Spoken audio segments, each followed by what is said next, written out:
Hi students, welcome to just exams. இன்னைக்கு என்ன பார்க்க போறோம்னா 11th standard common halfly exam கூட ஃபிசிக்ஸ் கொஸ்டின் தான் பார்க்க போறோம்.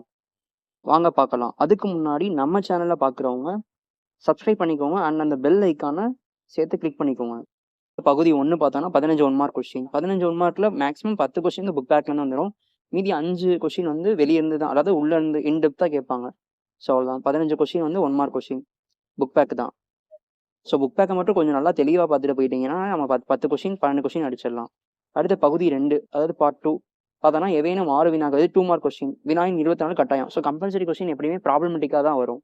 ஸோ ஃபர்ஸ்ட் கொஸ்டின் பாருங்களேன், பரப்பு இழுவிசையின் ஏதேனும் 2 பயன்பாடு. அப்போ 2 பயன்பாடை மட்டும் நீங்கள் பாயிண்ட் பண்ணி சொன்னாலே போதும். அடுத்து சுதந்திர இயக்க கூறுகள் வரையறுக்க.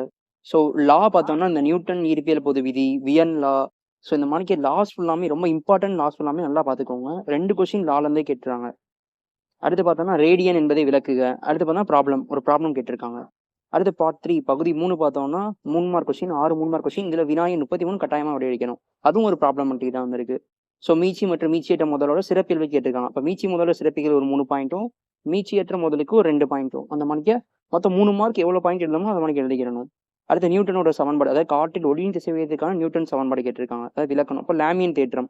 ஸோ லாமியன் தேற்றம், ஸ்டோக் விசைக்கான சமன்பாடு, அதில் உள்ள குறியீடுகளையும் விளக்குன்னு சொல்லியிருக்காங்க. அந்த ஸ்டோக் அதை பற்றி நம்ம எக்ஸ்பிளைன் பண்ணிட்டு அந்த குறியீடையும் விளக்கணும். அது தனி ஊசலின் விதிகள். ஸோ இவ்வளோ தான் பார்ட் 3.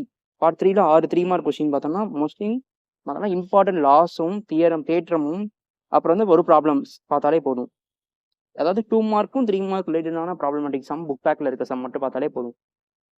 லாஸ்ட் பார்ட், அதாவது பகுதி 4 பார்த்தோம்னா 5 மார்க் கொஸ்டின், 5 மார்க் கொஸ்டின் எழுத போகிறோம். எய்தர் அதுதான் எல்லாமே இருக்க போகுது. ஃபர்ஸ்ட் கொஸ்டின் பாருங்க, பரிணாமத்தில் ஒருபடித்தான் நெறிமுறை என்றால் என்ன, அதன் பயன்கள் யாவை எடுத்துக்காட்டு. ஸோ ஃபர்ஸ்ட் என்றால் என்னன்னு ஒரு டெஃபனிஷன் நீங்கள் சொல்லிட்டு பயன்களில் ஒரு 3 பாயிண்ட், எடுத்துக்காட்டில் ஒரு 2 பாயிண்ட், அவ்வளோதான். மொத்தம் 5 பாயிண்ட் இருந்தாலே 5 மார்க் நமக்கு வந்துடும். இப்போ எக்ஸ்ட்ரா ஒரு 2 பாயிண்ட்ஸ் எழுதிக்கோங்க, அவ்வளோதான். மீச்சி குணத்தின் வகைகள் என்ன, டைப்ஸ் என்ன, அதை பற்றி லைட்டாக விளக்கணும் 5 மார்க். அடுத்து வாயுக்களின் இயக்கவியல் கொள்கைக்கான எடுகோள்கள் யாவை. அப்புறம் கிடைத்தளத்துடன் டீட்டா குணம் சாய்வாக எரியப்பட்ட எரிபொருள் ஒன்றின் கிடைத்தள நெருக்கம் மற்றும் இது ரொம்பவே இம்பார்ட்டன்ட் கொஸ்டின். அதுக்கு நல்லியல்பு வாயு ஒன்றுக்கான மேயர் தொடர்பை பெறுக. ஸோ அப்புறம் வேலையாற்றல் தத்துவத்தை கூடி விலக, வேலை இயக்க ஆற்றல் தேற்றம் முன்னத்துவத்தை விவாதிக்கவும். இணையச்ச தேற்றம் பார்த்தீங்கன்னா 2 கேட்டிருக்காங்க பாருங்க, இணையச்ச தேற்றம். அடுத்து மூடிய ஆர்கன் குழாயில் மேற்சுரங்கள் ஏற்படுவதை விளக்குக. ஸோ இந்த மொத்தம் 5 கொஸ்டின் நம்ம எதுனா போதும், அவ்வளோதான். இந்த மாதிரிக்கு 11th பப்ளிக் எக்ஸாமுக்கு தேவையான இம்பார்ட்டன்ட் கொஸ்டின்ஸ் அண்ட் ஆன்சர் ப்ரெசன்டேஷனுக்கு நம்ம சேனலை மறக்காமல் சப்ஸ்கிரைப் பண்ணிக்கோங்க. உங்களுக்கு ஏதாவது டவுட்னா அந்த கமெண்ட் செக்ஷனில் கமெண்ட் பண்ணுங்கள். Thank you students.